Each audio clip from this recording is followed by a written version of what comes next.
Bienvenidos todos. Aquí estamos en una edición nueva de estas entrevistas que estamos haciendo para el concurso La Luminosa FELIFA, conociendo a los finalistas. Y hoy estamos en Brasil, visitando a Vitor Casemiro.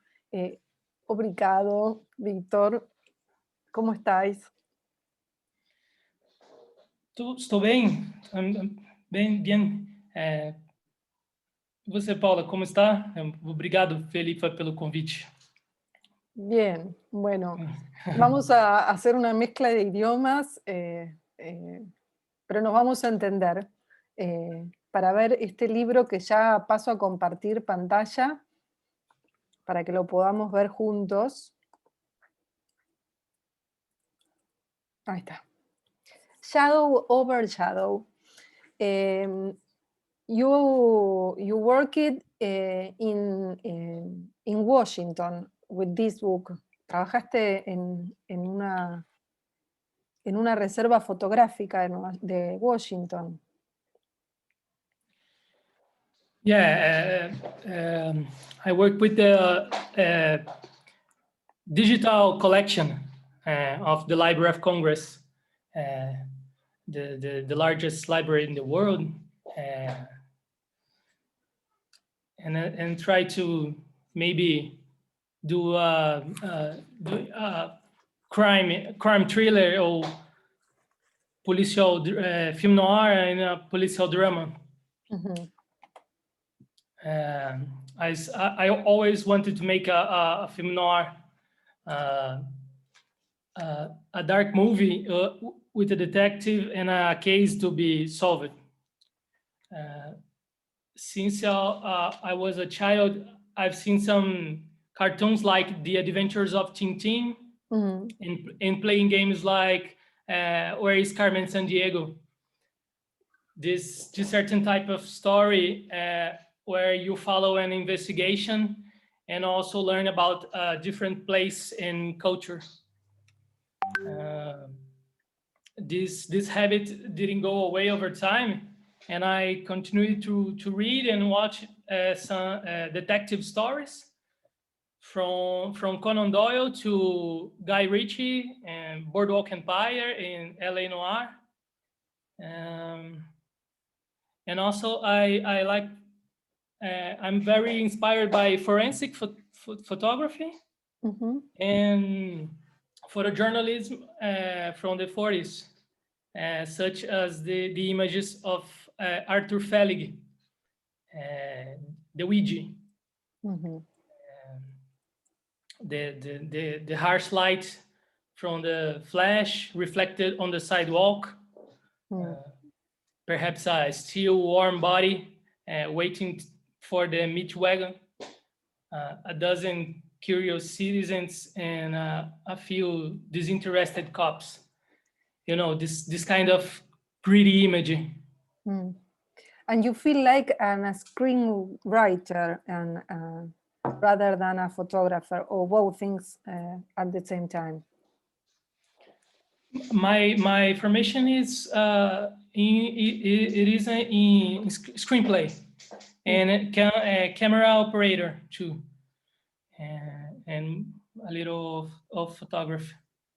And then you looked in millions of photographs, and how did you pick them?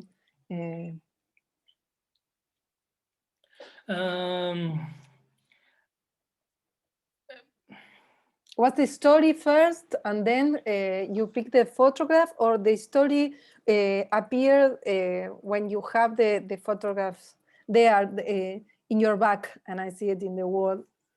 Mm-hmm.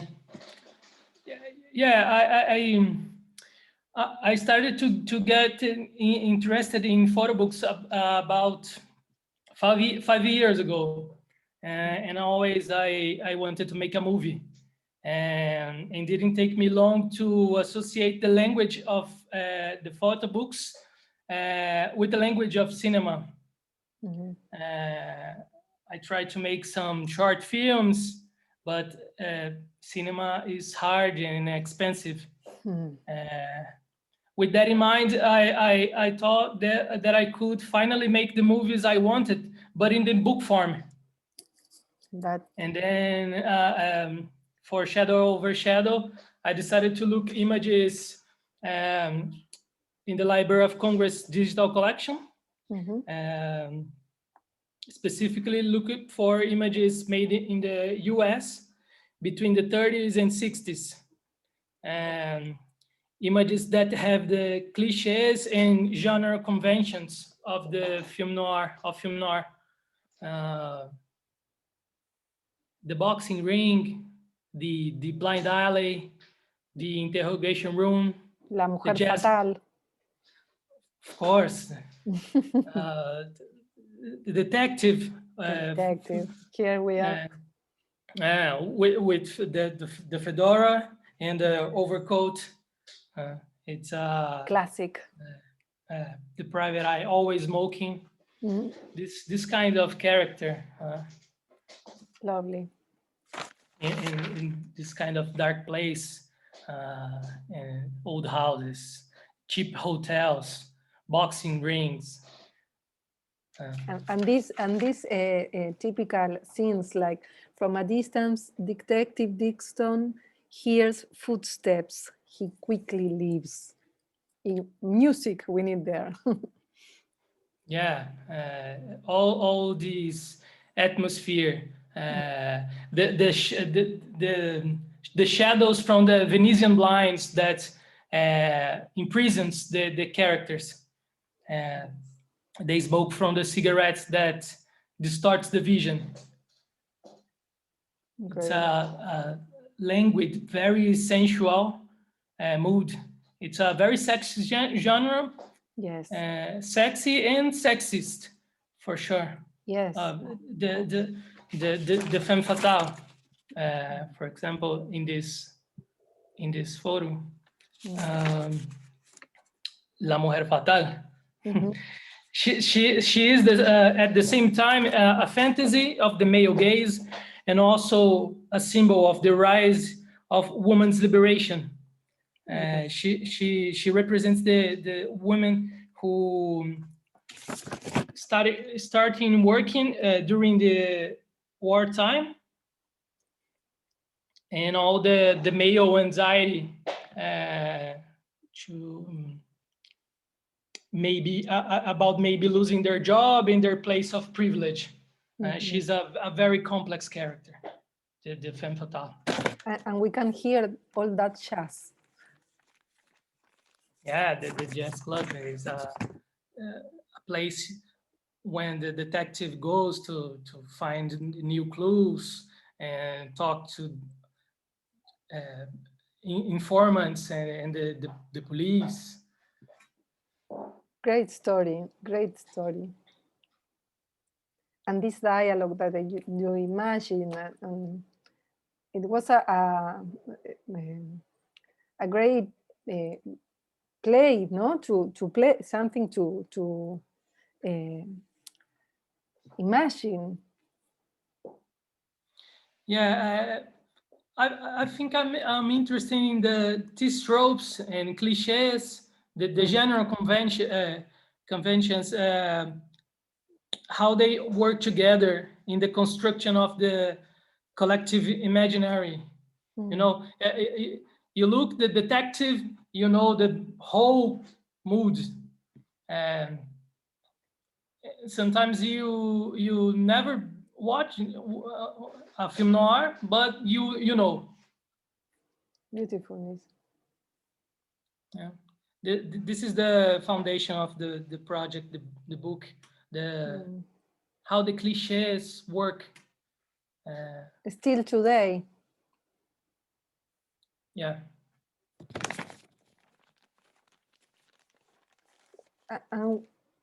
And how does these images work?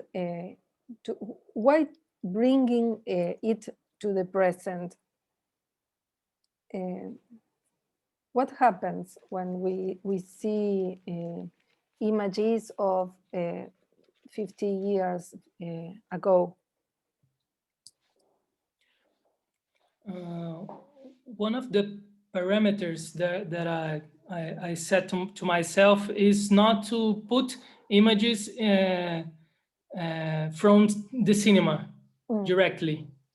All the images presented in this book is from publicity, architecture, photojournalism, many fields, but not the cinema. So the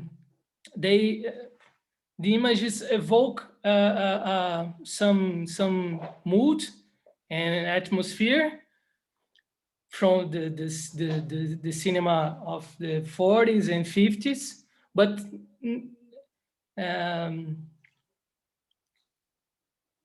nenhuma delas é do cinema, assim, né? None of them come from the cinema. They are real life. Yeah. And so why this kind of imagery relates to this kind of cinema? In this image evokes one more time the femme fatale, and the detective again, just when he's finally get the final clue and just walk to the next case. It's always é sempre assim, né?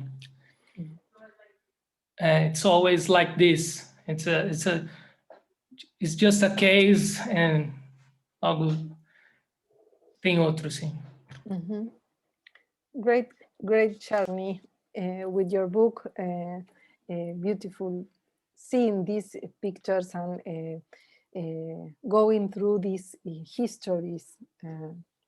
Very pleasant to talk with you, and thank you very much. Thank you, Paula.